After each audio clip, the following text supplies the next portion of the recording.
Oke,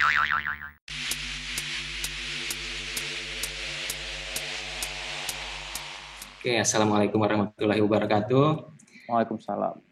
Selamat malam teman-teman semuanya. Seperti biasa jumpa lagi bersama kami di acara ngos-ngosan, ngobrol-ngobrol santai seputar aquascape.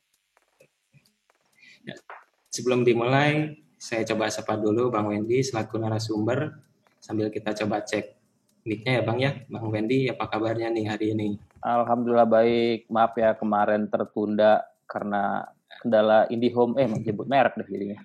Kalau suara gua jelas, tolong jempolnya ya. Kalau nggak jelas, tolong di komen. Aman sepertinya Bang ya.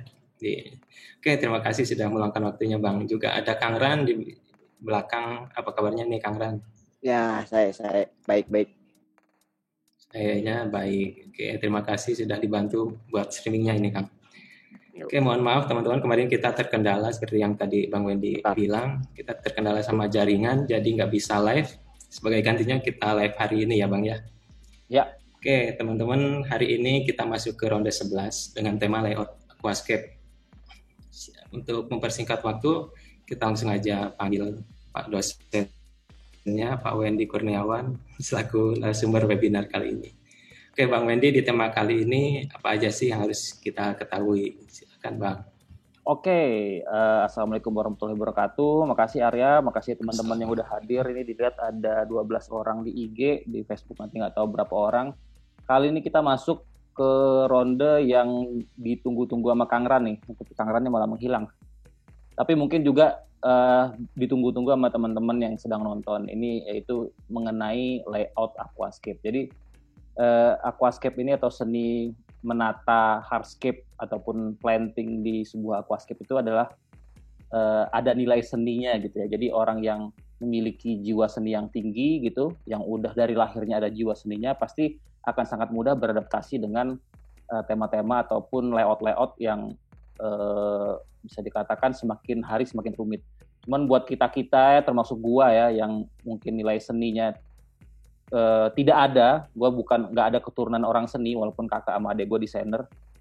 Ada beberapa metode ataupun beberapa teori lah bisa dikatakan ya, walaupun sebenarnya seni itu nggak bisa diteorikan, yang bisa cukup ngebantu teman-teman yang ngerasa selama ini belum pernah bisa membuat sebuah desain atau membuat sebuah layout yang enak dilihat oleh mata gitu. Tapi sebelum gue mulai, gue mau bilang bahwa teori ini itu tidak saklek ya, tidak saklek karena ya seni itu tidak ada batasnya, tidak ada aturannya. Cuman biasanya buat teman-teman yang udah biasa nyeting, yang jiwa seninya udah tinggi, jika mereka setting itu kurang lebih akan mengikuti ataupun akan mirip dengan teori-teori yang akan gue kemukakan nanti. Misalkan nggak mirip, pasti mereka kayaknya ada yang ngerasa aneh nih, kalau dilihat mata nggak enak, diubah sedikit lagi, dan pas sudah hasilnya dilihat enak, ternyata memang mengikuti kaidah-kaidah yang akan gue sampaikan di sini. Kurang lebih seperti itu pembukaannya. Jadi di ronde 11 kali ini kita akan belajar bagaimana caranya membuat sebuah layout aquascape yang baik, yang setidaknya yang bisa enak dilihat mata, yang tidak kaku, yang dinamis gitu ya, yang eye-catchy. Oke. Ya, yang pertama kita harus tahu dulu layout itu sebenarnya apa sih. Jadi kalau secara definisi dari kamusnya Merriam-Webster, layout itu adalah sebuah rencana ataupun desain atau penyusunan sesuatu yang akan tertata gitu ya. Atau bisa juga diartikan sebagai sebuah tindakan atau sebuah proses perencanaan atau proses meletakkan sesuatu dengan detail. Itu menurut kamus Inggris Merriam-Webster. Kalau gue kutip lagi dari salah satu website Indonesia ya, adalah.co.id, layout itu adalah tata letak dari suatu elemen desain yang ditempatkan dalam sebuah bidang ya. Jadi tentunya kalau di aquascape, bidangnya kita itu adalah ya sebuah akuarium. Menggunakan sebuah media, ya medianya adalah hardscape yang kita bahas di ronde sebelumnya, yang sebelumnya sudah dikonsep terlebih dahulu. Nah jadi intinya, layout ini harusnya ada medianya, terus ada tempatnya ataupun ruangnya, yaitu akuarium, dan seharusnya kita udah mengkonsepnya terlebih dahulu. Bagaimana membuat konsep sebuah aquascape? Ya, yang pasti kita harus cari temanya dulu atau inspirasinya dulu, ide desainnya dulu. Lalu bagaimana cara mengkonsep yang baik? Nah, disitulah di malam ini akan gue jelaskan bagaimana tips-tipsnya gitu ya. Oke, yang pertama tema dulu. Kalau ngebahas tema, sebenarnya tema aquascape ini banyak sekali ya. Walaupun tema yang tertua itu adalah tema Dutch style dari tahun 1930-an. Lalu di tahun 80-an sampai 2000-an itu sangat kental dengan temanya ADA ya, Amano, yaitu natural style, NA style dia menyebutnya, dan juga Iwagumi. Nih kalau yang pertama nih Dutch style, yang gue bilang tadi, Dutch style ini ya replikasi dari Taman Bunga Tulip di Belanda ya. Sebenarnya secara detail si Dutch style ini ada aturan-aturan khususnya, tidak hanya sekedar nancepin banyak stem plants itu disebut Dutch style, tidak, ada aturannya. Dan sebenarnya pun Dutch style ini tidak harus tanaman stems gitu ya. Jadi kalau misalkan kalian cuma asal nancep tanaman stem yang banyak, gue nggak bilang itu Dutch style, tapi itu adalah stem plant style gitu ya, atau main stem. Oke, itu Dutch style, sebuah tema yang cukup sulit sebenarnya untuk mengoptimalkannya. Lalu berikutnya adalah natural style. Natural style yang gue bilang tadi, ini diperkenalkan oleh Amano, dia terinspirasi dari hutan-hutan tropis, lalu danau-danau dan sungai-sungai yang ada di area tropis, seperti itu. Dan juga ada yang namanya Iwagumi. Iwagumi ini terinspirasi dari Zen Garden, ataupun taman batunya di Jepang. Lalu ada juga yang namanya diorama atau Taiwan style. Ini mungkin kisaran-kisaran tahun 2000-an ini mulai nongol ya. Walaupun sebenarnya ini akuarium yang kiri ini punyanya orang Turki. Jadi dia membuat sebuah kayak replikasi alam ataupun replikasi apapun, replikasi pemandangan. Dan yang sebelah kanan ini akuarium gua ya. Ini juga disebut dengan diorama ataupun Taiwan style. Lalu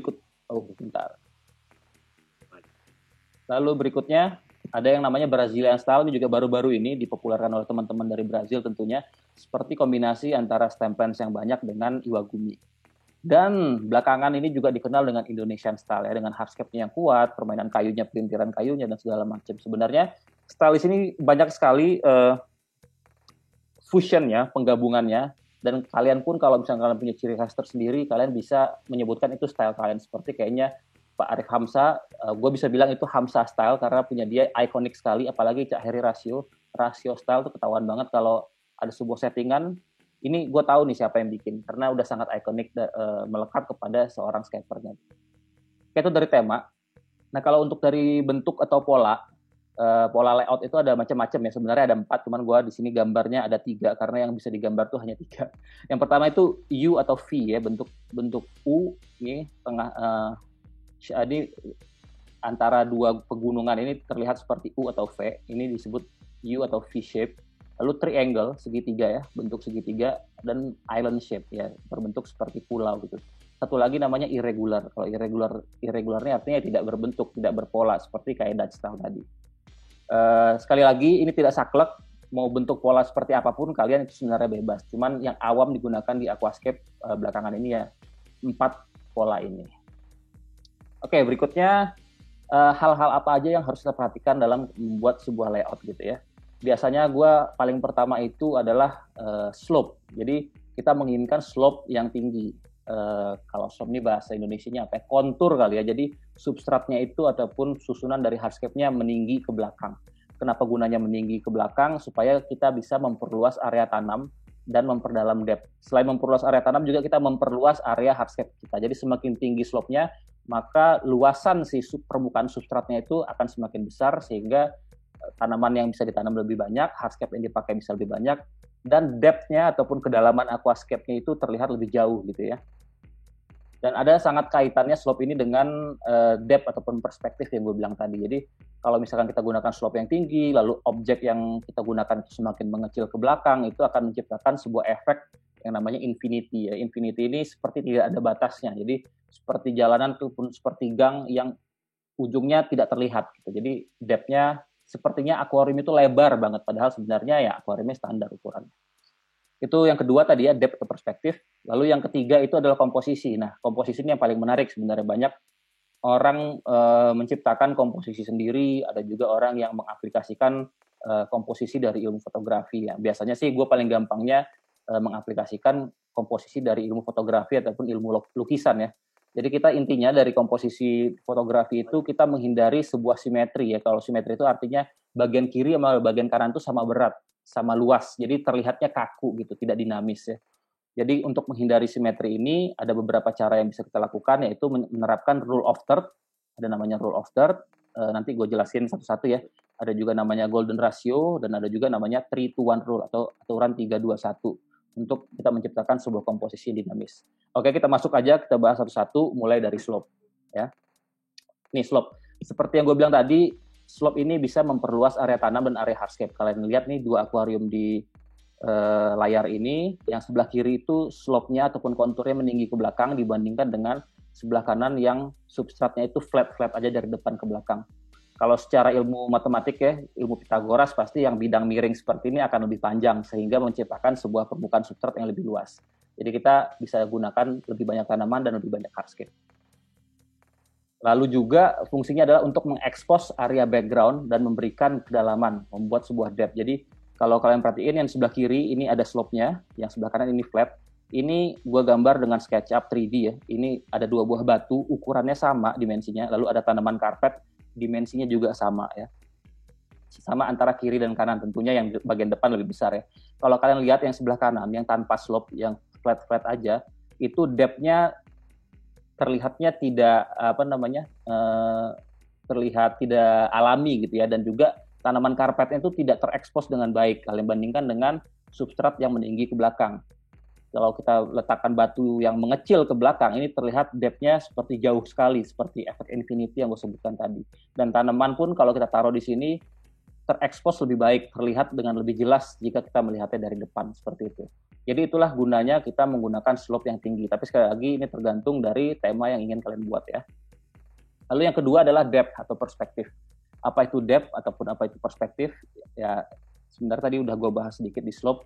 Jadi intinya kita menggunakan objek yang mengecil ke belakang untuk menciptakan kesan infinity. Nah inilah yang gue bilang tadi, ini batu di depan kalau bisa dilihat, batunya besar, semakin ke belakang itu semakin mengecil batunya ya.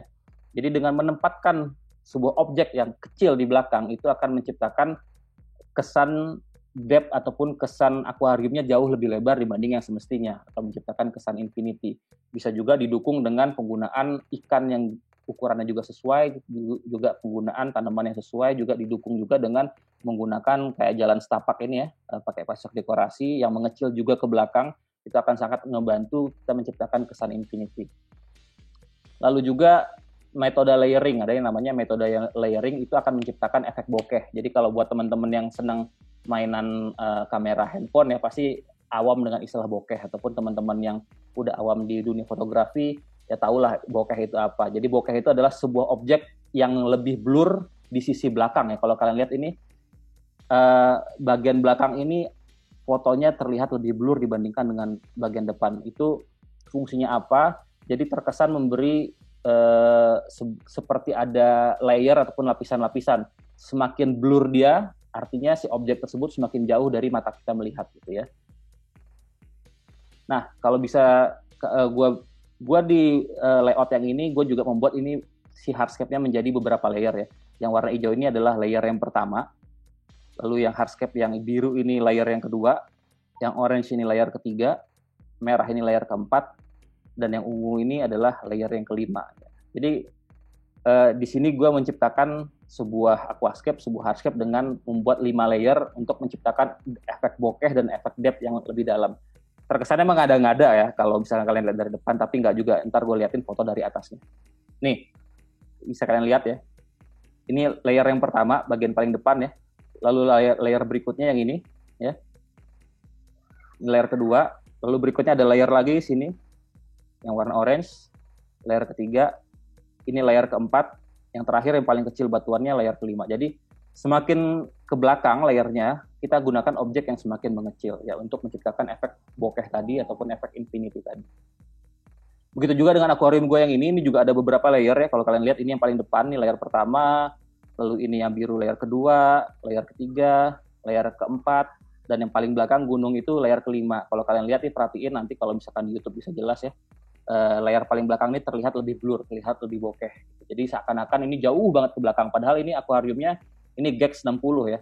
60 kali 30 kali 40. Jadi sebenarnya akuariumnya nggak lebar-lebar amat. Akuariumnya standar. Jadi itulah gunanya kita membuat sebuah metode layering. Oke, nah ini gambar yang akuarium yang tadi, bukan yang ini, yang sebelumnya lagi. Ini kalau gue gambar secara 3D ya. Seperti inilah kurang lebih. Ini layer 1, layer 2, layer 3, layer 4, layer 5. Dan tiap layer pun, susunan hardscape-nya itu biasanya kita bisa membuat sebuah layer-layer lagi gitu. Jadi dari Contohnya misalkan gue zoom ke arah sini ya, ke layer yang terakhir, layer 5. Ini kalau di zoom juga terlihat seperti ada layer-layer lagi. Jadi gue biasanya menciptakan efek layer ini supaya bisa lebih jauh kesannya. Carilah batu, misalkan kalian bikin tema pegunungan ya, carilah batu yang pipih gitu. Pipih terus disusun miring seperti ini. Jadi seakan-akan kalau dilihat dari depan ini tuh lebar sekali, padahal ini space-nya sempit ini, paling cuma 4 atau 5 cm. Ini salah satu trik untuk membuat sebuah efek depth yang baik menggunakan metode layering. Jadi di dalam layer juga bisa kalian ciptakan layer lagi. Nah, kalau dilihat dari depan, ini seperti ini. Jadi kalau belum ada tanamannya, ya, kalau belum ada tanamannya, ini tidak terlihat layernya ya, hanya terlihat ya batuannya yang mengecil ke belakang. Ini bisa kita perkuat lagi dengan metode planting yang tepat ya. Nih, teknik planting tiap layer itu akan sangat mempengaruhi depth. Kenapa? Ini gue jelasin. Kita fokus pada layer yang kedua yang ini ya, yang tengah. Kalau kalian lihat di sini, ini layer yang biru ya, layer kedua sama layer yang keempat yang merah ini.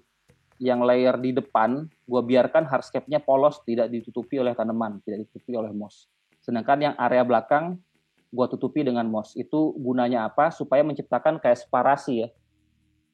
Jadi terlihat ada jarak antara batu yang depan dengan si batu yang di belakang. Walaupun sebenarnya memang ada jaraknya, cuman kalau misalkan yang layer depan ini kalian taruh tanaman, ini moss kayak gini ya, jadinya efek separasi itu tidak terlihat. Jadi terlihat sepertinya hardscape yang di depan dengan hardscape yang di belakang ini seperti blending aja, seperti nyatu.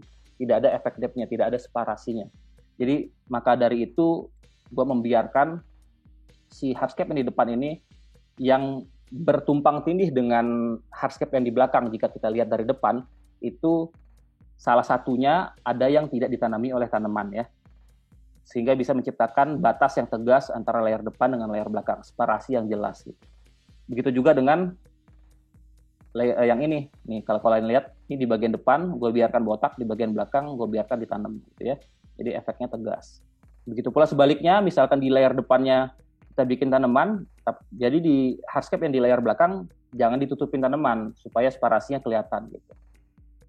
Begitu pula di sini contohnya, yang bagian depannya gue kasih tanaman, yang di bagian belakangnya gue biarin botak. Jadi teknik planting sama teknik trimming, jadi kalau moss ini kan ya bisa merambat kemana-mana ya, jadi sebelum kalian foto akhir, kalian harus perhatiin ini, si teknik plantingnya, si efek separasinya ini. Mana bagian-bagian yang harusnya ada separasinya tapi tidak terlihat dari depan karena tertutup oleh tanaman, yaitu kalian trimming, kalian bersihkan gitu. Inilah yang membuat sebuah aquascape itu attention to detail-nya itu kalau misalkan memang tinggi ataupun attention to detail-nya itu bagus, yang bisa menambah poin penilaian bagi para juri kalau misalkan kalian ikut kontes. Oke, kurang lebih seperti itu kalau dari teknik planting. Ini berlaku juga buat tanaman yang lain ya, bukan hanya untuk moss, dan berlaku juga untuk style-style yang lain, dan berlaku juga untuk misalkan kalian menggunakan hardscape kayu ya. Cuman di sini gue contohkan dengan batu karena memang gue lebih senang main batu dan juga lebih gampang menggambarkannya secara 3 dimensi tadi. Oke, berikutnya. Nah ini contohnya. Ini pada saat baru selesai tanam ya. Si tanamannya belum memberikan efek separasi tadi ya. Jadi terlihat semua batuannya tuh blending aja, seperti tidak ada layernya. Depth-nya sih terlihat ada, cuman tidak terlihat sedalam seperti yang udah ditanemin dan di-trimming dengan baik ya. Kalian bandingkan ini depth-nya dibanding dengan ini. Padahal ini akuarium yang sama, ya, cuman hanya beda di tanaman. Depth-nya sangat berbeda kan? Efek layering-nya juga sangat berbeda. Gitu ya teman-teman. Oke, kita lanjut. Nah, lalu ini komposisi. Komposisi itu yang ada beberapa hal yang harus kalian pahami. Yang pertama itu yang namanya focal point. Focal point secara ringkasnya gue bisa katakan adalah bagian yang paling eye-catching ataupun bagian yang paling mengundang mata kalian untuk melihatnya.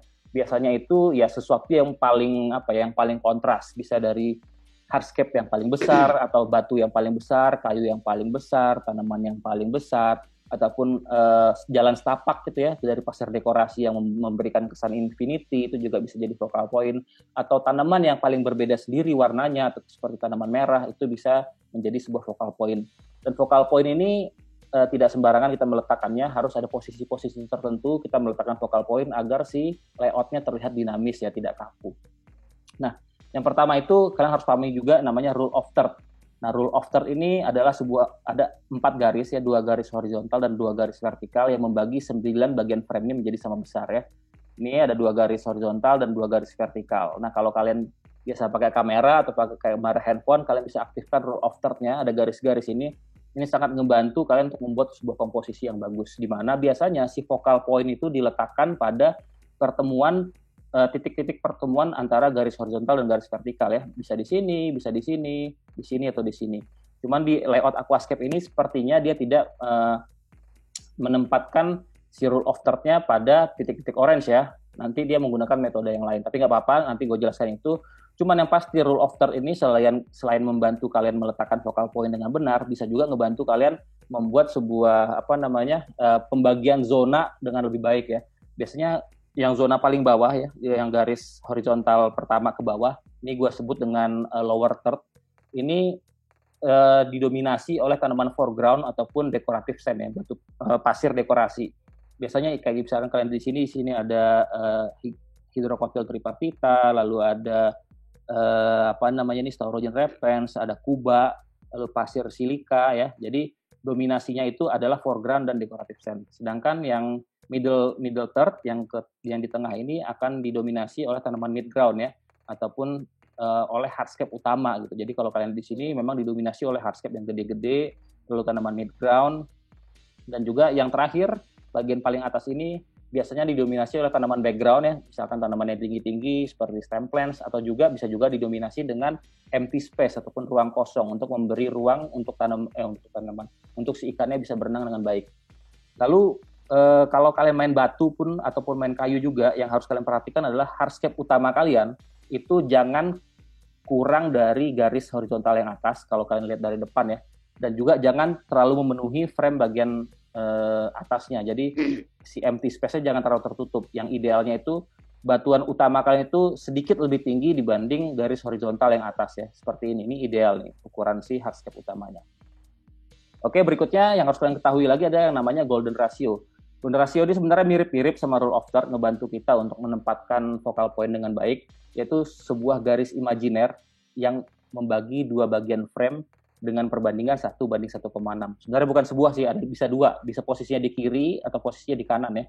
Jadi kalau misalkan yang garis kuning putus-putus ini ke kanan, ini kalau dihitung perbandingannya adalah 1, kalau ke kiriin ini 1,6. Begitu pula garis kuning yang sebelah kiri, ini dihitung dari kiri ke sini 1, dan ke kanannya adalah 1,6. Kurang lebih kayak gitu. Atau untuk gampangnya mungkin ya kisaran sepertiga akuarium kalian digeser ke tengah sedikit, ataupun dari tengah digeser ke kanan atau ke kiri sedikit. Itu gampangnya ya. Nah, si aquascape-nya si Andre Luis Longarco ini menempatkan si focal point-nya ataupun hardscape utamanya ini adalah di posisi si golden ratio yang di sebelah kanan gitu ya. Kebetulan di golden ratio sebelah kiri dia menempatkan posisi stem plants yang membulat di sini. Jadi itu yang harus kalian ketahui ya, focal point, rule of third, sama golden ratio. 3 komposisi ini yang sangat-sangat ngebantu teman-teman yang ngerasa belum bisa membuat sebuah layout dengan baik ataupun layout yang enak dilihat mata. Kalau dilihat lagi juga di sini dia menggunakan efek perspektif ataupun depth ya, dia taruh hair grass yang mana notabene hair grass ini daunnya halus, tanaman berdaun halus, diletakkan di paling belakang untuk menciptakan efek infinity, efek yang menjauh gitu. Ini sebuah contoh yang cukup baik untuk dijadiin pelajaran ya. Oke, berikutnya ada yang namanya 3-to-1 rule. 3-to-1 rule ini gue memang nggak banyak yang aplikasiin ya, tapi secara tidak sadar orang pasti akan melakukan ini jika si komposisi batu ataupun kayunya itu terlihat kurang enak dilihat mata.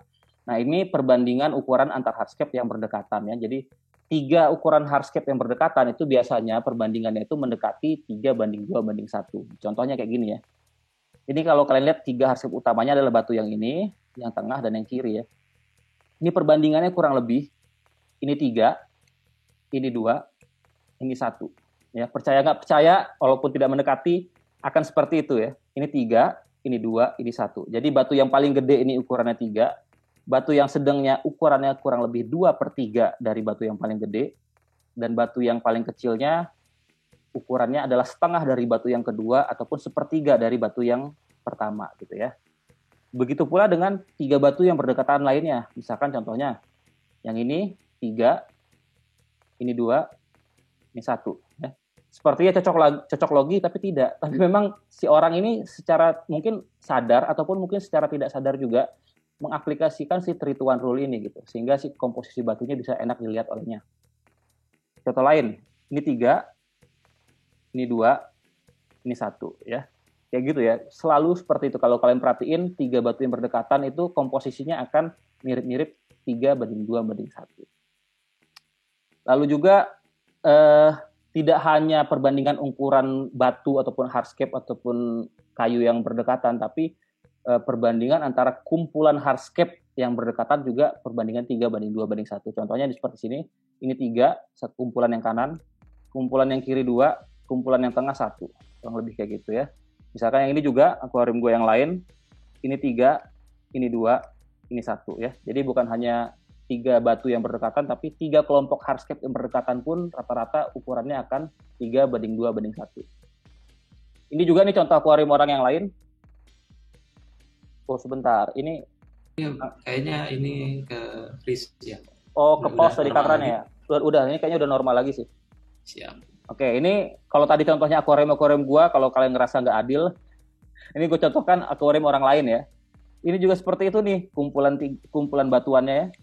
Ini kumpulan yang kiri 3, kumpulan yang kanan 2, kumpulan yang tengah 1. Tidak exact memang benar-benar segitu ukuran, tapi kurang lebih perbandingannya akan seperti itu ya.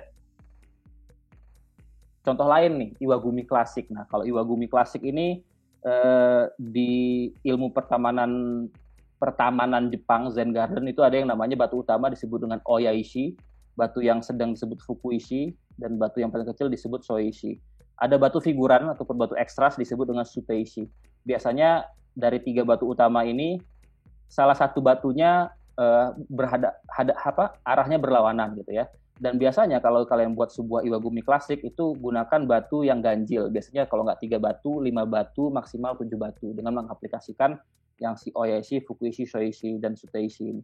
Kalau kalian lihat 3 batu yang berdekatan ini pun ukurannya seperti itu ya. Ini 3, ini 2, ini 1. Gitu. Secara tidak sadar, secara naluriah mungkin ya, secara alami, ini yang komposisi yang paling enak perbandingannya dilihat mata. Oke, sekarang untuk inspirasi. Nah, kalau inspirasi itu bisa dari mana-mana ya. Gue pernah bilang juga, kalau nggak salah di 2 ronde yang sebelumnya, inspirasi itu bisa dari pengen orang lain. Mencontek tidak apa-apa gitu kan, namanya juga kita belajar. Sejatinya manusia itu belajar dari mencontek awalnya ya. Kayak anak bayi juga belajar bicara jadi dari meniru orang tuanya. Jadi akuarium orang lain bisa dijadiin inspirasi. Lalu juga lukisan bisa dijadiin inspirasi, lukisan pemandangan ataupun lukisan apapun. Apalagi sekarang udah banyak kayak situs-situs seperti Pinterest, DeviantArt, dan lain-lain ya. Terus pokoknya yang menampung lukisan-lukisan digital ya, digital painting. Kalian misalkan buka aja deviantart.com, kalian cari misalkan mau tema hutan gitu, cari aja forest digital painting gitu, ataupun forest. Ntar keluar tuh macam-macam, itu kalian bisa jadiin inspirasi untuk membuat hardscape kalian. Lalu bisa juga foto pemandangan, dan biasanya yang gue lakukan adalah sketsa. Apalagi kalau misalkan inspirasinya itu hanya ada di bayangan kepala, jadi biasanya gue sketsa dulu ya. Contohnya misalkan seperti ini waktu itu sketsa ini gue bikin untuk contoh di konten 2 tahun lalu kalau nggak salah ya. Dan juga ini tahun 2013 atau 2014 gue bikin. Ini tuh inspirasinya gue karena ngebayang di kepala gue tuh sebuah lembah di Bukit Tinggi di Ngarai Sianok. Jadi gue gambar seperti ini, lalu gue aplikasiin walaupun nggak mirip-mirip amat ya, tapi ya lumayan mendekati lah ya. Tapi sayangnya ini akuarium udah laku terjual sebelum di foto final shot gitu. Jadi kalau kalian bisa menggambar, sebaiknya di sketsa apa yang ada di isi pikiran kalian, sehingga nanti kalian bisa hunting batunya, hunting kayunya itu dengan lebih cocok dengan apa yang ingin kalian buat gitu. Tapi kalau kalian nggak bisa sketsa, ini contoh lain nih sketsa akuarium yang 60 cm tadi, walaupun ternyata pas gue pasang hardscape gue sadar ini terlihat terlalu pendek ya. Ini kalau yang kayak gue bilang tadi, garis horizontal yang atas ini batu hardscape utamanya itu harus lebih tinggi lagi sedikit ya. Ini agak ngepas banget, jadi pada saat gue bikin hardscape-nya gue lebih tinggiin lagi sehingga terlihat lebih dinamis ya. Itulah namanya sketsa ya, tidak selalu sesuai dengan kenyataan, tapi seenggaknya mendekati. Tapi kalau kalian nggak bisa sketsa ya bisa juga kayak misalkan ini akuarium gue yang lain tahun 2000 berapa ini ya, 2013 kayaknya. Ini adalah foto hutan dari Yakushima. Kalau kalian senang dengan budaya Jepang, kalian pasti tahu Yakushima Forest itu tempat orang bunuh diri ya. Jadi ini salah satu foto yang paling ikonik dari Yakushima Forest. Lalu gue cari hardscape-nya yang mirip-mirip gitu ya. Walaupun nggak mirip-mirip amat, tapi seenggaknya ya gue cukup puas lah dengan hasilnya untuk tahun 2013 ya, 8 tahun lalu. Lalu juga bisa juga kalian dari foto yang ini inspirasinya dari pegunungan Zhangjiajie di China. Kalau kalian senang film Avatar ya pasti tahu syutingnya di area sini. Ini dari foto gue aplikasikan ke Aquascape jadi seperti ini. Oke, itu terakhir ini QR code. Jadi sebenarnya 2 tahun lalu gue pernah bikin mengenai layouting juga di channel Aqua Jago Riset. Gue pernah bikin artikelnya. Kalau kalian mau download, kalian bisa screenshot dulu, nanti ini kalian scan, atau misalkan nggak bisa kekecilan di IG, nanti di YouTube akan bisa kalian scan juga. Seperti itu aja, Kang Ran, Arya. Sorry kalau agak panjang, terima kasih. Kalau ada pertanyaan, silakan. Ini pas tengah presentasinya. Siap, makasih banyak, keren banget itu. Silakan yang mau bertanya, dibuka. Dengerin teori emang sulit ya, tapi kalau dipraktekin emang berbeda hasilnya ketika betul. Jadi makanya gua tekankan lagi ya. Semua yang gua sebutkan di sini itu mungkin terkesan sebagai teori ya, tapi teori ini lahir sebenarnya dari sebuah karya seni yang udah eksis gitu. Sebuah alam yang udah eksis gitu. Bagaimana manusia memandang itu dengan lebih enak. Jadi bagi orang yang jiwa seninya udah tinggi dari lahir dari orok oek juga udah bisa ngelukis gitu ya, kasarnya gitu ya. Kayak misalkan contohnya Cak Heri Rasio, Yoyo Prayogi, gue yakin mereka tidak peduli dengan teori-teori yang gue sampaikan tadi, atau bahkan mungkin mereka tidak tahu sama sekali. Tapi apa yang mereka buat, selalunya, coba kalian lihat deh, pasti akan mengikuti kaidah-kaidah yang gue jelasin tadi. Jadi ini jadi sebaliknya nih, kita berangkat dari orang yang tidak tahu apa-apa untuk membuat sebuah sesuatu yang luar biasa gitu ya. Kalau kayak mereka tuh anomali lah ya, kayak Heri Rasio, terus Yoyo Prayogi, itu mereka yang udah dari sananya tangannya dikasih gift sama yang di atas gitu, dikasih bakat yang nilai ataupun jiwa seni yang tinggi, mereka membuat sesuatu, kita mungkin tidak bisa mencapai level itu, tapi seenggaknya untuk memuaskan diri kita, melihat akuarium orang bagus-bagus, kita harusnya bisa lebih bagus lagi, dengan menerapkan ya apa yang gue sampaikan tadi gitu. Tapi ingat sekali lagi, seni itu bukan matematika. Jadi apa yang gue sampaikan di sini tidak sepenuhnya harus diikuti. Namanya seni itu bebas ya, mau seperti apapun, cuman ini bisa kalian pakai untuk ngebantu. Dan gue juga termasuk orang yang tidak punya nilai seni tinggi, ini sangat ngebantu gue dalam layouting gitu. Ini memang penting sih Bang, focal point itu kan, jadi kemana ini mata kita tertuju seperti itu kan, yang mencolok. Betul ya, paling eye catchy. Iya, oke. Buat teman-teman yang mau bertanya silahkan bisa di kolom komentar nanti saya bacakan. Oke, Kang Ran silakan, ada tanggapan dari Kang Ran. Apa ya? Kang Ran nih kemarin paling semangat nih. Tapi sebenarnya kalau Kang Ran sih, sebenarnya Kang Ran ini dari tahun 2014 gue udah nyampaikan materi ini, materi yang mirip-mirip, cuman gambarnya doang yang berbeda dari di Bandung dulu ya. Sebenarnya Kang Ran udah sering banget nih lihat teori-teori ini. Masih ada dokumennya di saya itu. Masih ada ya? Masih ada. Kang Ran ini kan sebenarnya punya ciri khas sendiri kan, kayak tank hardcase-nya keluar. Iya, ya namanya nilai seni itu ya tidak terbatas gitu ya. Kayak orang bilang kalau orang gila mah dalam tanda kutip orang gila mah bebas, terserah gitu. Mau kayak gimana pun ekspresinya ya silakan ekspresikan diri kalian. Iya. Tapi terlepas dari itu semua teori tadi, kalau kita punya seni yang tinggi atau emang akuariumnya sudah dilihat enak, biasanya itu masuk ke teori semuanya tadi masuk. Itulah yang gue bilang tadi, Kang. Secara tidak sadar, secara naluriah, jiwa seni orang itu, mata seni orang tuh pasti akan mirip-mirip sama komposisi yang tadi. Iya, gitu. Kayak kalau lihat yang tadi kayak Heri Rasio, terus kayak Yoyo. Aja tanya masalah teori tadi, pasti bingung, saya juga bingung. Tapi kalau dihitung-hitung di garis-garis gitu, dibedah, emang pas semuanya di situ gitu. Iya, misalkan mereka tiba-tiba naruh batu di tengah hardscape utama tengah. Udah jadi batuan pendukung lainnya kiri kanan, pasti akan mereka ubah, nih nggak enak nih kalau di tengah. Iya, gitu. Kayaknya enak geser kiri dikit atau kanan dikit gitu. Secara tidak sadar mereka akan melakukan itu. Yes. Bisa dimulai pertanyaan aja ya Bang ya? Ini dari Dari Sagan dulu. Yo. Pin akuatik lebih utama garis vertikal atau horizontal, Om, untuk menimbulkan efek kedalaman? Vertikal. Kalau untuk efek kedalaman, spesifik efek kedalaman itu ada lagi sebenarnya garis imajiner yang lain. Gua nggak sampaikan di sini biar nggak terlalu rumit ya. Jadi kalau kalian perhatiin di sini ya, ntar nih gua hapus dulu. Kalau kalian perhatiin di sini, ini kan rule of third ya, 2 garis horizontal dan 2 garis vertikal.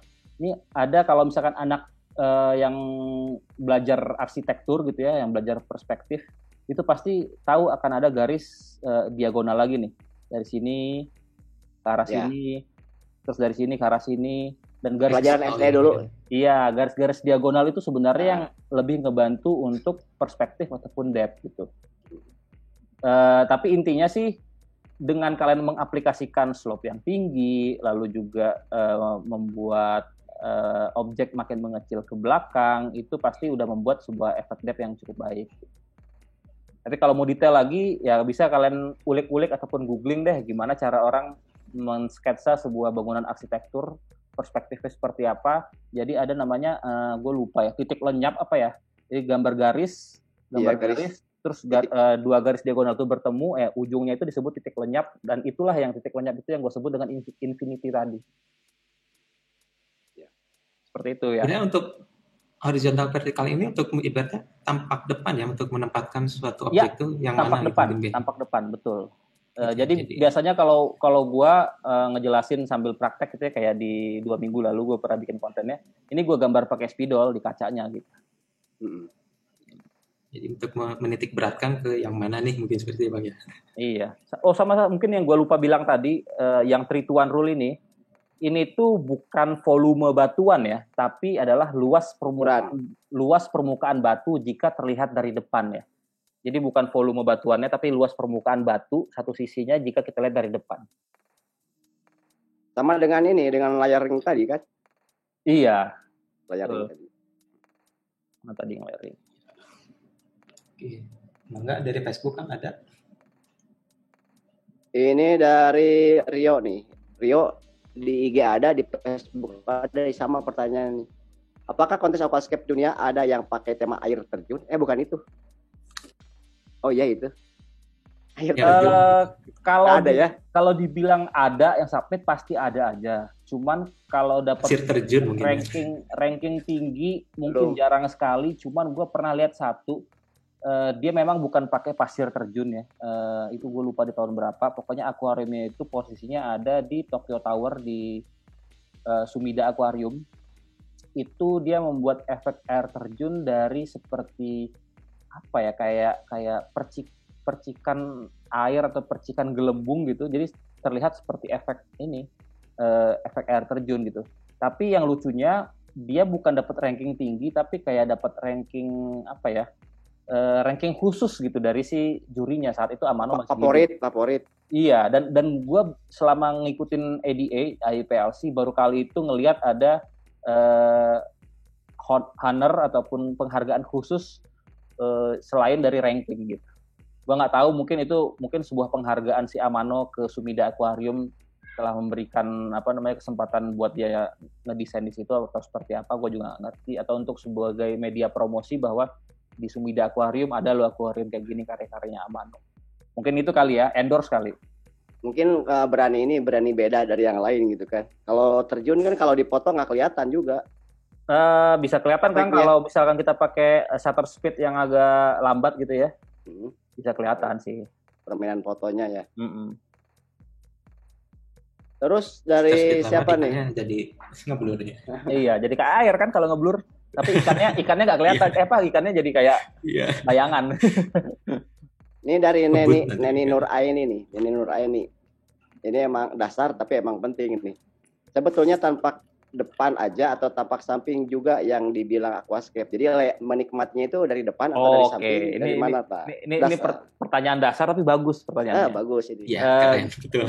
Jadi selama ini orang kebanyakan menikmati sebuah aquascape itu ya seperti orang menikmati sebuah karya fotografi ataupun sebuah karya lukisan ya. Ya itu dilihat dari depan gitu. Tapi tidak tertutup kemungkinan ada yang namanya two side ataupun two view akuarium, bisa dari depan, bisa dari belakang. Ada lagi yang three side, kayak yang pernah gue bikin sama Cak Heri Rasio, itu bisa dinikmati dari 3 sisi.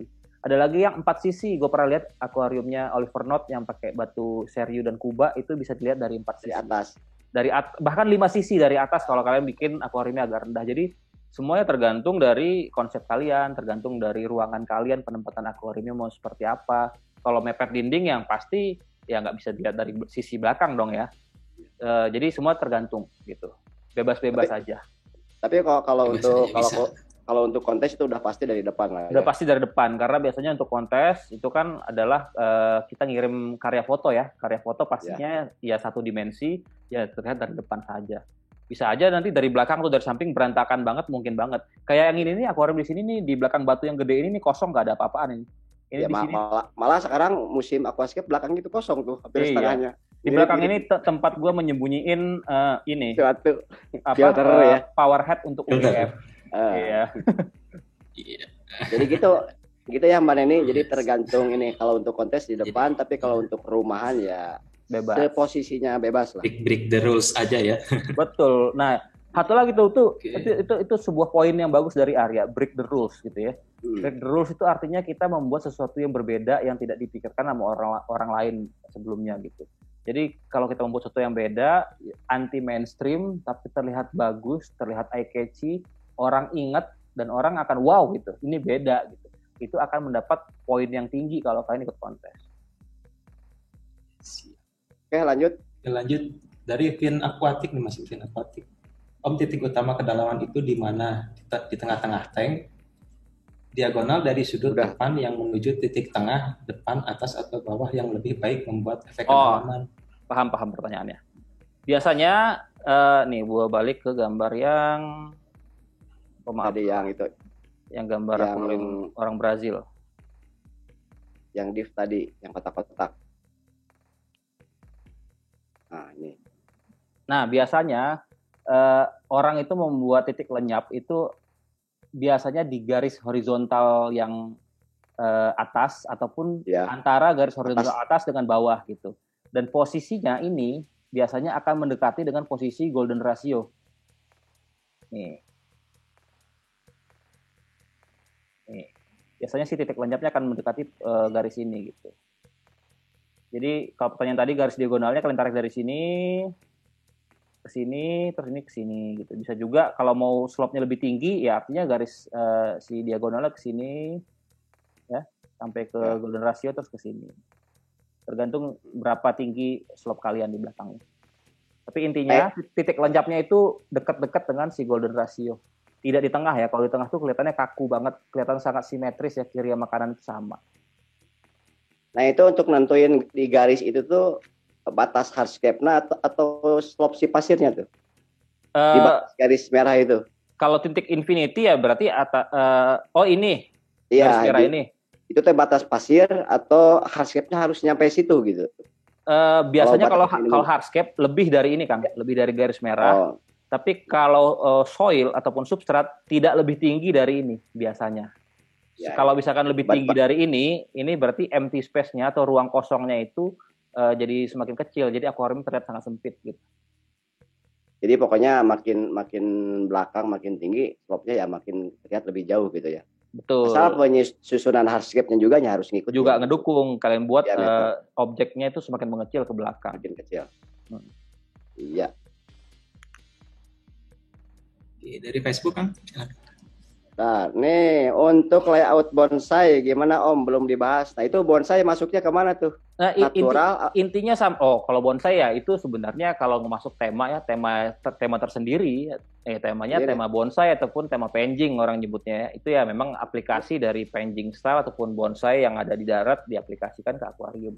Nggak masuk ke diorama bisa juga ya? Diorama kan bisa diorama juga. halaman. Bisa juga masuk ke diorama, cuman ya itulah namanya tema itu bisa berkembang, bisa nambah, gitu kan, bisa saling fusion gitu, saling dikombinasiin gitu. Jadi nggak masalah kalau tema ya bebas aja. Cuman kalau masalah komposisi sebenarnya intinya sama gitu. Di sini kenapa gue contohin batu ya karena lebih gampang lah, lebih terlihat gitu ya. Jadi kalau kalian misalkan mau bikin bonsai gitu ya, misalkan ada 2 atau 3 bonsai. kalian buatlah ukurannya juga 3:2:1 ya. Misalkan 3 bonsainya. Dan bonsai yang paling gedenya kalian taruhlah di golden ratio ataupun di titik pertemuan rule of third ini ya, posisinya di sini. Satu yang paling gede, lalu yang keduanya mungkin bisa di sebelah sini, yang sedang, terus yang satu lagi di pojok sini atau di pojok sana. Intinya sih semua komposisi yang gue sebut di sini tidak berlaku hanya untuk batu, tapi untuk hardscape lainnya juga. Itu yang golden ratio gambar keo nggak ada di sini, tampilin. Pengen gue tampilin, cuman kayak terlalu ribet ya Kang. Iya. Ribet. Kayak terlalu ribet untuk untuk menjelaskannya gue paling sering dilihat. Iya, gue harus ngejelasin deret Fibonacci, terus harus ngejelasin bagaimana apa yang terjadi di alam, dari contoh-contoh bunga, contoh-contoh binatang, itu terlalu ribet. Dan biasanya yang bentuk kayak keong itu tidak selalunya bisa diaplikasiin di aquascape. Hanya tema-tema tertentu aja yang bisa. Ya sih. Lebih gampang yang kotak ini sebetulnya benar. Tapi kalau pengen tahu, ya kalian bisa download artikel tadi yang gue kasih QR code-nya di bagian belakang, itu gue ada bahas di artikelnya. Ya. Di mana ya? Habis Facebook ini tadi kan sempat terjeda ya videonya. Jadi kalau yang nggak sempat, nanti kan ada video siaran ulangnya ya. Bisa ada nonton di YouTube-nya. Ya. Bang, ini tadi IG-nya kemati juga nge-freeze. Iya, nge-freeze, ini banyak yang komen. Ada saudara komennya kita, hilang, jadi komen lagi. Ya, Asrul Alcitek, mohon doanya kami teman-teman skaper di Mamuju yang terkena musibah gempa 6,2 magnitudo. Oh iya, turut berduka cita ya, mudah-mudahan diberikan ketabahan buat saudara-saudara kita yang di sana. Ya bagaimanapun, kalau ada yang bisa kita bantu, mohon bilang saja, mungkin bisa kontak kita di Facebook. Itu nanti bisa kita lakukan biasanya penggalangan dana ya, Arya, kita sering lakukan itu ya. Ya. Penggalangan dana, jadi kita koordinasiin. Biasanya kalau Aquajaya atau Aquariset suka menjadi koordinator, tapi itu bukan atas nama Aquajaya Aquariset, tapi atas nama Aquascaper Indonesia. Kita biasa lakukan itu. Bandung juga sudah mulai itu, ada tadi. Ya. Iya, sebenarnya banyak ya, ini kayak di Sumedang, di daerah lain pun, Kalimantan sekarang. Iya, lagi banyak musibah. Betul. Ini dari Jalaluddin nih, ya. Jalaluddin bagus tuh. Iya. Kriteria kontes layout yang bagus seperti apa? Kenapa kalau para juara bikin layout seperti apa saja selalu menang? Enggak juga ya? Gini. Itu mungkin apa namanya? Apa ya istilah tepatnya ya? Gue susah untuk ngejelasinnya. Jadi bukan nepotisme kan, bukan ya? Bukan, tapi seakan-akan gue pun ya ngerasa ya sebagai juri, apalagi juri online gitu ya. Walaupun gue kalau juri online dikasih foto, gue nggak tahu itu fotonya siapa, tapi kadang-kadang kalau lu lihat sebuah aquascape, walaupun nggak pernah nongol gitu ya, gue tahu ini kayaknya punyanya siapa gitu.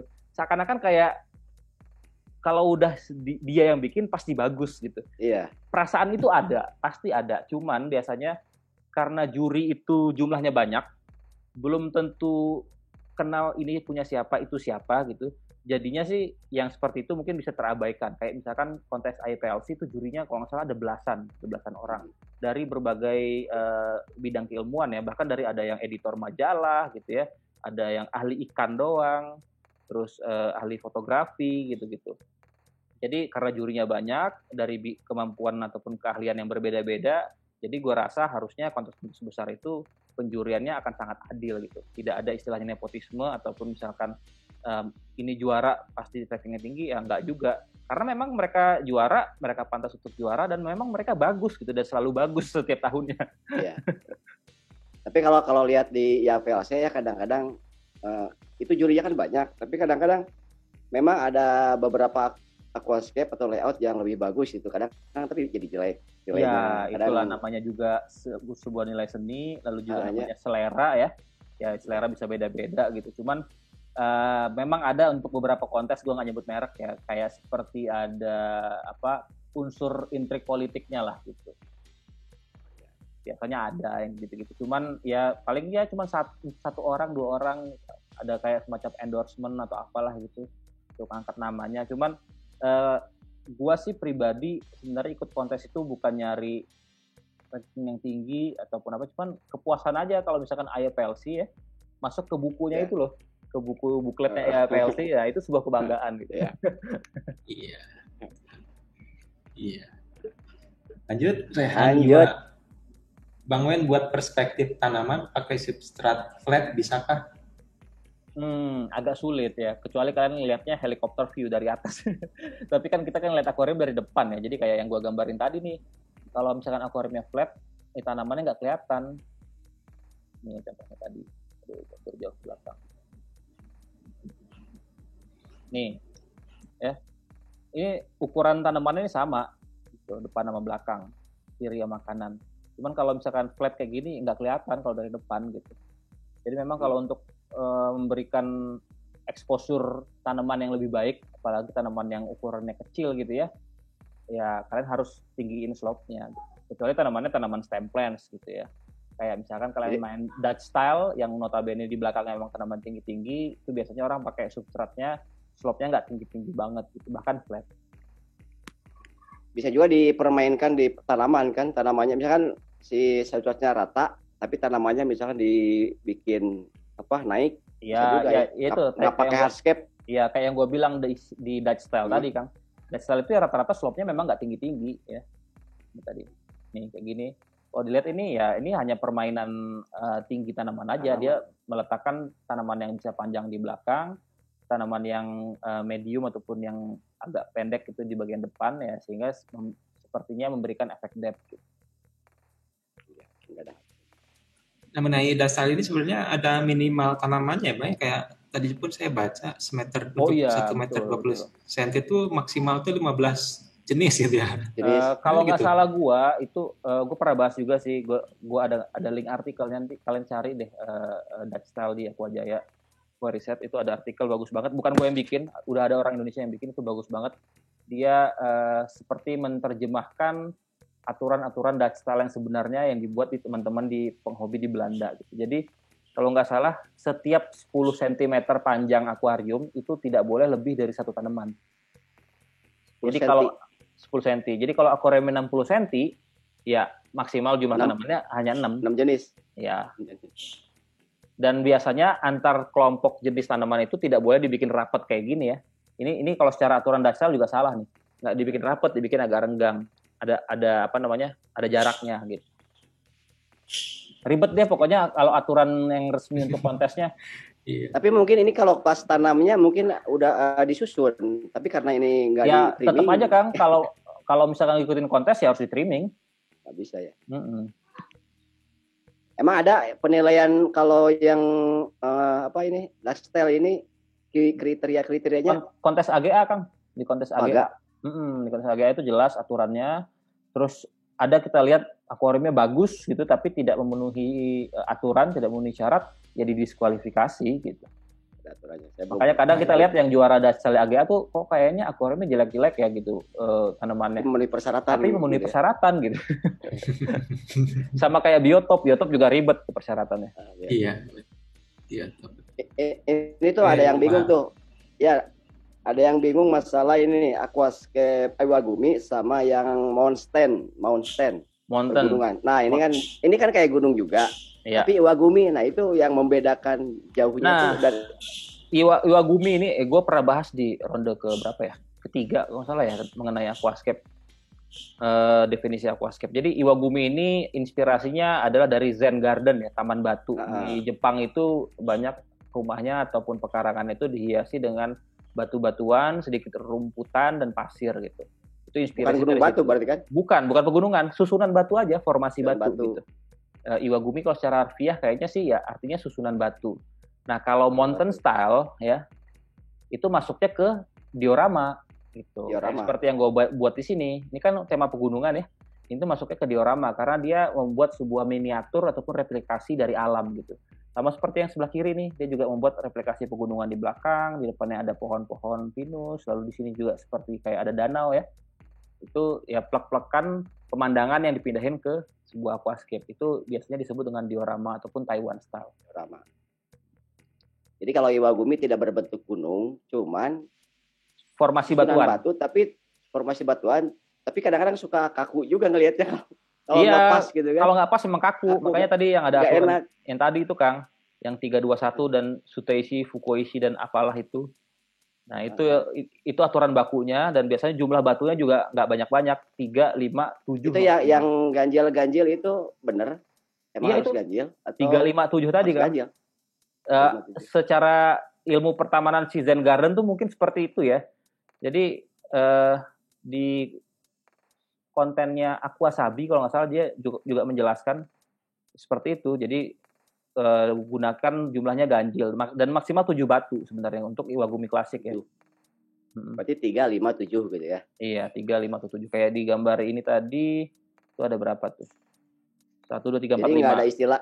Nah ini di depannya nggak ada istilah batu-batu kecil buat natural, nggak ada ya? Nggak ada. Udah aja gini. Dan ini pun ya batu yang kecil-kecil ini yang gue bilang tadi batu figuran pun kalau misalkan udah diisi tanaman ini bisa hilang nanti. Dan biasanya memang dibiarkan hilang.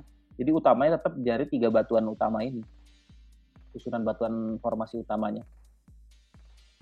Oke. Udah menjawab ya. Ini dari Yogi Suwarno. Saya masih pemula untuk penilaian di live setting kontes itu apa aja yang nilai ini pernah dibahas ya kalau nggak salah. Penilaian kontes. Penilaian kontes ya pernah dibahas sih. Cuman secara garis besar gini, biasanya mau live kontes ataupun foto kontes yang paling utama penilaian paling gede itu adalah dari first impression ataupun cinta pada pandangan pertama ya. Jadi kalau misalkan kalian buat sesuatu yang anti mainstream, yang beda banget, nggak pernah orang buat sebelumnya, nggak kepikiran sama orang sebelumnya, tapi bagus, enak dilihat, itu biasanya nilainya poinnya tinggi banget, lebih dari setengah.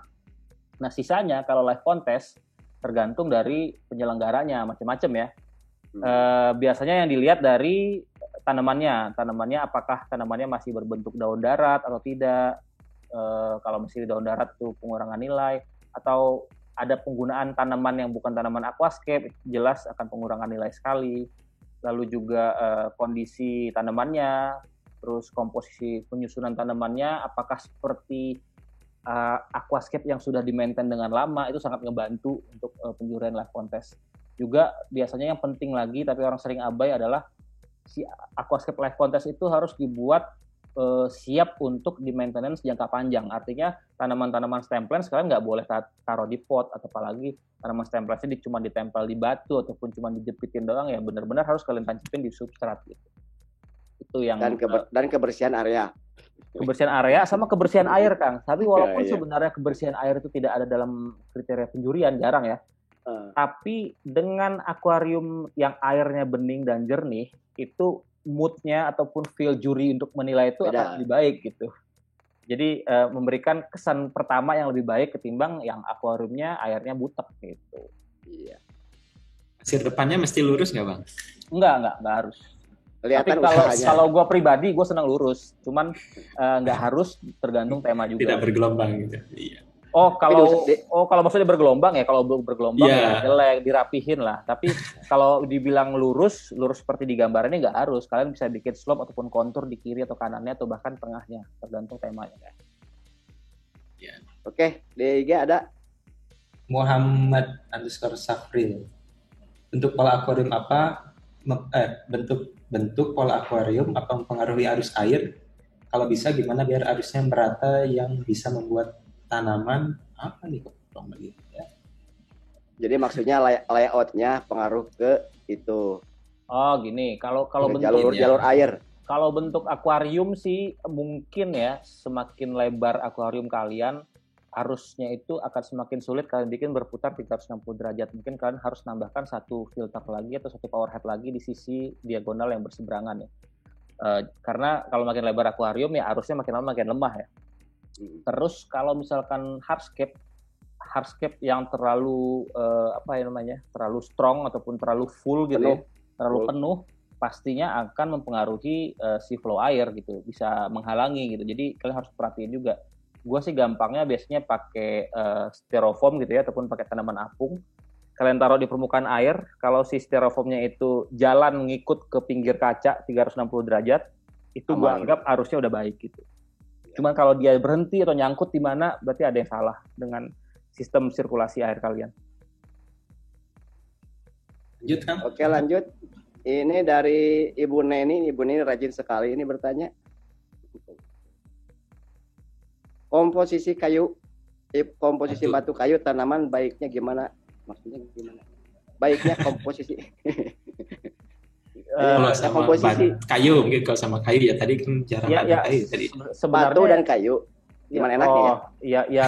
Tergantung tema. Bisa kayunya lebih dominan kalau misalkan kalian mau bikinnya kayak seperti penjing atau bonsai style, atau bisa juga batunya yang lebih dominan kalau kalian misalkan mau memberikan efek seperti akar-akar di perbukitan batu. Semua tergantung konsep gitu. Jadi ya bebas-bebas saja. Oke. _NDU, Bang, wabi-sabi itu lebih jelasnya apa ya? Wabi-sabi. Nah, katak itu bukan? Gini. Ini sebenarnya apa ya? Istilah yang kalau bisa gua katakan kayak kayu rasa mala kemarin deh, market name. Untuk ngejualnya lebih gampang, untuk orang masuk di kepala lebih gampang. Jadi intinya wabi-sabi itu adalah sebuah style yang kalau misalkan gue masukin ke definisi yang aquascape di ronde ketiga, itu masuknya ke riparium. Karena dia ada bagian airnya dan ada tanaman yang keluar dari permukaan air. Secara definisi itu sebenarnya riparium. Cuman ripariumnya itu diaplikasikan menggunakan wabikusa. Ya, wabikusa gue juga pernah jelasin. Ya, media tanam yang dibungkus dengan kain ataupun stocking ataupun apapun sehingga berbentuk bola dan diisi tanaman. Jadi ya sebenarnya itu cuma market name aja. Ada lagi satu lagi istilah namanya gue apa ya? Insularium. Nah, insularium ini juga sebenarnya adalah merek dagang dari Spanyol atau Portugal, gue lupa. Jadi dia bikin kayak sebuah toko ataupun toko online itu namanya insularium yang menjual style-style riparium tadi, ya termasuk yang kalian bilang tadi wabi-sabi, termasuk yang kalian anggap selama ini style wabikusa, padahal wabikusa itu bukan style. Ya, intinya itu adalah riparium juga. Oke. Masih? Facebook? Ini kalau secara timing sih kita udah lebih dari 1 jam, cuman kalau masih banyak pertanyaan mungkin kita kasih ekstra 10 menit ya. Oke, 5 lagi lah. Presentasi banyaknya hardscape dengan tanknya baiknya gimana Om? Udah bolak-balik sih dibahas tadi ya. Oh ya, kalian lihat gambar ini ya tadi aja nih, yang si tadi. Rule of third ini.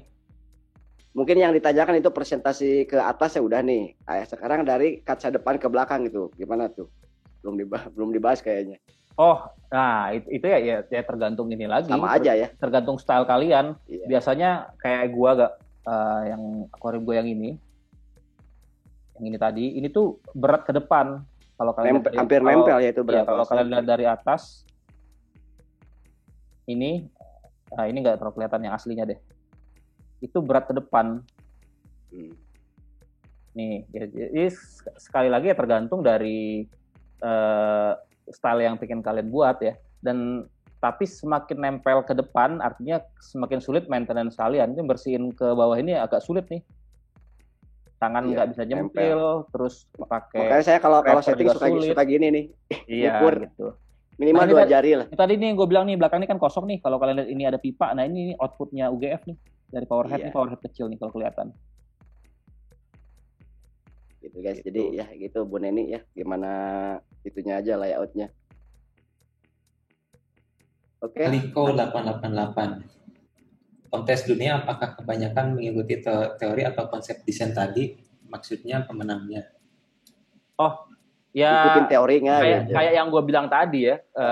Gue rasa sih yang udah jiwa seninya tinggi ya. Mungkin mereka tidak sadar dengan teori ini. Tapi mereka membuat sesuatu yang dekat dengan teori ini. Ya intinya bagaimana membuat sesuatu yang enak dilihat mata, dinamis, tidak kaku ya. Apapun teori kalian terserah. Tapi yang penting bisa dinikmati gitu. Tapi buat kalian yang ngerasa memang jiwa seninya nggak ada ya, kayak gue, ya pakailah teori-teori ini, sangat ngebantu sekali. Kayak gue, cina tuh pura-pura. Lah, gue selama ini Kang, kalau bikin layout, kenapa gue sketsa? Kenapa coba? Ya karena gue nggak bisa. Itu mah di video aja pakai sketsa. Enggak, yang sebelum-sebelumnya itu kan belum bikin video gue sketsanya. Tahun 2013-2014. Ya paling gampang sih memang contek dari foto ataupun dari gambar digital lukisan gitu ya, itu paling enak sih. Memang kan harus nyari hardscape yang mirip. Jadi minimal yang blank-blank banget untuk seninya ya ikutin teori tadi bisa inilah ya. Betul banget. Salah ngikutin. Nah ini dari Bu Neni lagi nih. Facebook. Om, dari Om biar hardscape bisa enak dilihat di foto gimana ya? Soalnya beda dilihat mata sama langsung. Dilihat di foto sama langsung. Ini pertanyaan yang bagus. Pertanyaan yang bagus dan sering gue lakukan. Sering banget gue lakukan kalau memang gue menyiapkan tank itu untuk kontes ya. Jadi memang mata manusia ya, lensa mata manusia dengan lensa kamera itu beda. Kamera pun lensanya juga beda-beda. Dan settingan kamera pun akan membuat efek gambar itu agak berbeda-beda gitu ya. Tergantung bukaan diafragmanya, ya kan, tergantung juga, gue nggak terlalu paham ya ilmu lensa, tapi pasti akan beda-beda. Nah, kalau gue nyeting untuk kontes, biasanya gue taruh si kamera itu di depan akuariumnya dengan tripod. Jadi untuk fine tuning si hardscape posisinya gue ngelihat dari kamera gitu. Jadi bolak-balik ngintip gitu ya? Bolak-balik ngintip lagi. Tapi udah kebayang pas ketika nanti udah di planting berarti kan nggak hardscape. Apalagi aja. Nanti pas udah ini dari kamera hardscape udah oke ya dari kamera. Pas diisi air itu kan air ada efek ini juga kan efek apa sih namanya pelajaran IPA membias. Itu akan ada yang agak jadi gepeng, agak miring, agak ngembang gitu kan bentuknya. Nah, itu biasanya akan ada fine tuning lagi tuh. Biasanya pas sudah terisi air, ya ntar geser-geser lagi dikit kayak gitu. Itu kalau memang benar-benar yang perfect untuk kontes ya. Ya. Jadi harus banyak ini Bu Neni ya. Jadi bolak-balik sambil lihat di kameranya biar pas.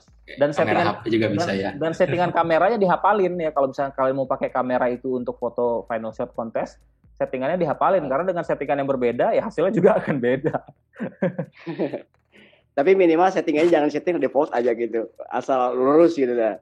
Iya, dan kalian kalau misalkan naruh posisi kamera itu, posisi lensanya tuh bener-bener tepat di... Ada di titik tengah ya? Titik tengah, aduh, ini keluar mulu. Ini kalian tarik garis diagonal ke sini, tarik garis diagonal ke sini, titik tengahnya itu adalah titik lensa kalian. Gimana? Dan biasanya gue tidak menggunakan zoom ya, jadi pinggir-pinggir frame kameranya itu benar-benar ngepas dengan pinggir kaca kiri kanan gitu. Jadi tidak gunain zoom. Dekatkan kamera sedekat mungkin dengan kaca di tengah-tengahnya. Lalu biasanya gue pakai bukaan yang paling besar, angka diafragma kecil gitu ya, tergantung lensa kalian. Itu akan menambah depth pada hasil foto kalian gitu. Jadi semakin kecil angka diafragmanya atau semakin besar bukaan diafragmanya, itu efek bokehnya akan semakin blur ke belakang. Oke, lanjut dari Kukuh nih. Ini mumpung bahas masalah foto. Itu batasan editingnya itu gimana tuh? Nah, itu bisa diedit warna dan lain sebagainya. Yang sempat rame juga beberapa tahun belakangan ini ya. Di CIPS 2019 sempat rame. Terus juga kemarin ini ada yang peringkat berapa ya IPLC? Peringkat yang dipotong-potong itu, ditempel-tempel? Iya, itu juga kena kan. Akhirnya dia didiskualifikasi di AGA. Batasan untuk editing itu adalah pertama cropping boleh. Jadi misalkan kalian foto masih kelihatan kaca atas ataupun batas air, kaca samping ataupun substrat terlalu tebal, di crop boleh. Ini gue crop ya, gue crop. Lalu juga kalau kalian editing kontras, brightness gitu ya, saturation, asal tidak lebay gitu ya. Misalkan tadinya tanamannya warna merah puder, kalian edit kontrasnya atau saturationnya jadi tinggi banget, jadi merahnya palsu, itu pasti akan ketahuan. Karena di EXIF-nya si file juga pasti akan bisa ke-track. Lalu juga yang boleh lagi apa ya? Biasanya itu sih, hanya warna, kontras, sharpness gitu boleh dikit, cropping.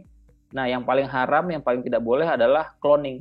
Ya, cloning itu ya dalam artian misalkan ini ikan kerasa kurang posisinya nih di clone pindah kemana, ataupun mengubah posisi ikan ya, kayak gue kalau kalian perhatiin kalau di IG mungkin nggak kelihatan ya, ntar di YouTube biar ngebaris ya. Ini arahnya ada yang ke kanan, ada yang ke kiri ya. Misalnya kalian ini memang dominannya ke kiri, cuman ini ada yang ke kanan, ini juga ada yang ke kanan gitu ya. Dan ini gue gatel tuh pengen gue balikin itu ikannya, cuman gue tahu pasti akan ketahuan gitu. Ya jadi gue biarkan apa adanya. Dan hasilnya ternyata masih bisa juara juga gitu. Jadi intinya kalau editnya jago banget lah bisa ya. Kayak dulu saya pernah ngeditin yang Kangran tuh ada filter, Kangran minta dihapus, saya hapus, tahu-taunya kena ini ya. Benar. Saya ingat kan? Ya? Apalagi itu orang-orang gak rapih ngeditnya. Kontes apa? Saya dua iya PLC dulu. Oh ya PLC. Tapi ya kalau gue perhatiin ya, kalau EDA. Tapi suratnya udah datang. Kalau EDA itu memang dia tidak terlalu detail untuk yang editing gitu, karena kan yang submit banyak ya, bisa 2.000 peserta gitu. Nggak mungkin mereka prototip satu-satu.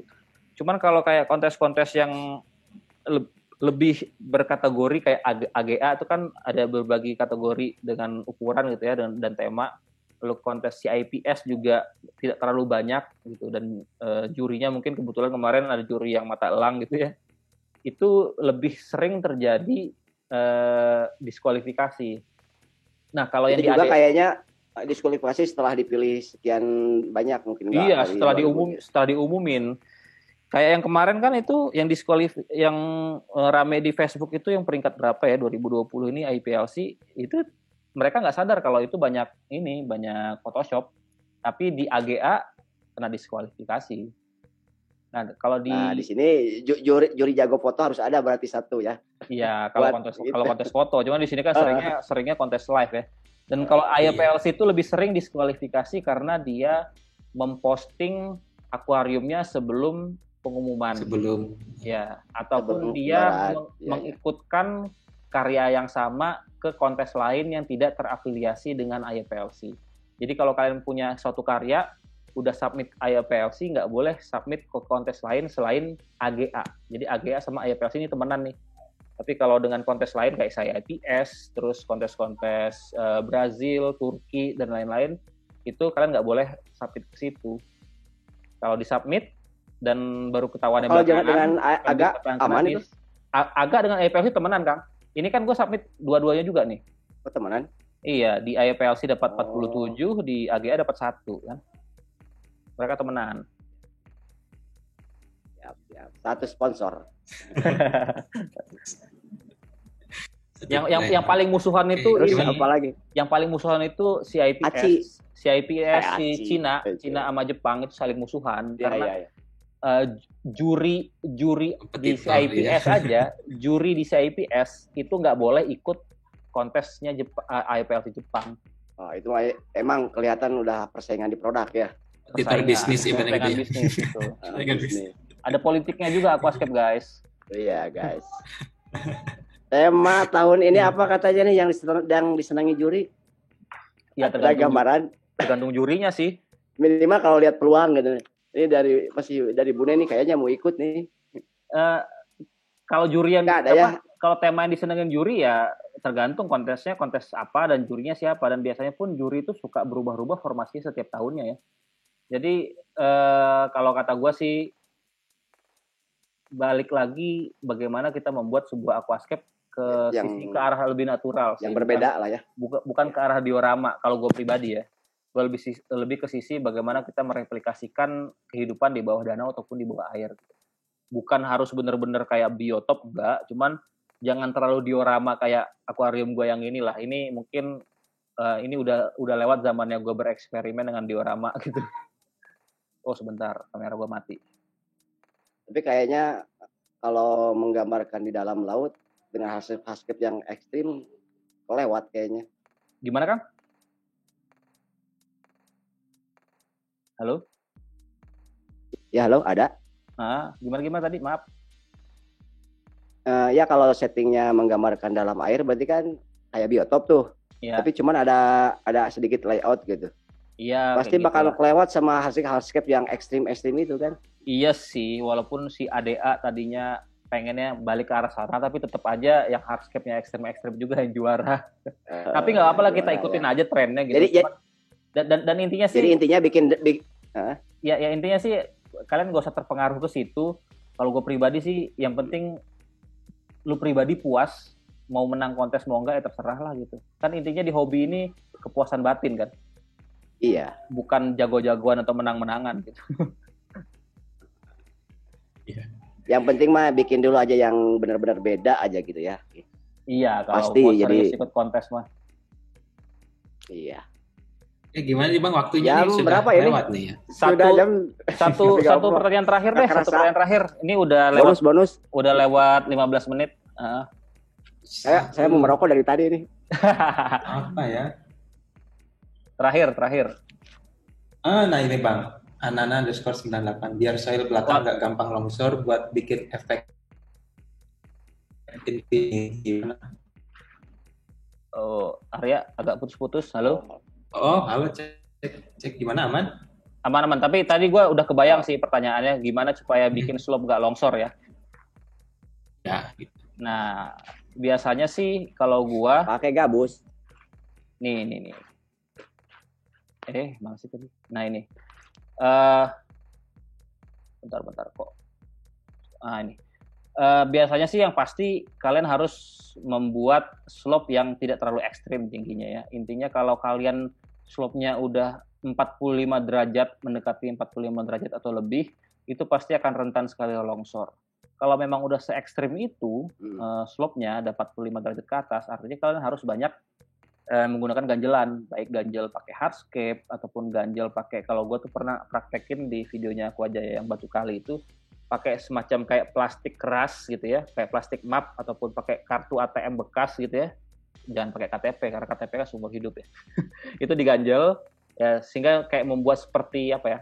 Seperti undakan sawah, seperti terasering lah gitu. Itu gua ngakalin seperti itu, lalu juga nanti pas soilnya dibasahin, diisi air dan ditanemin, pasti ntar dia akan kuat dan si ganjel-ganjelan itu bisa kalian lepas belakangan. Atau nggak dilepas juga nggak apa-apa, asal nggak kelihatan.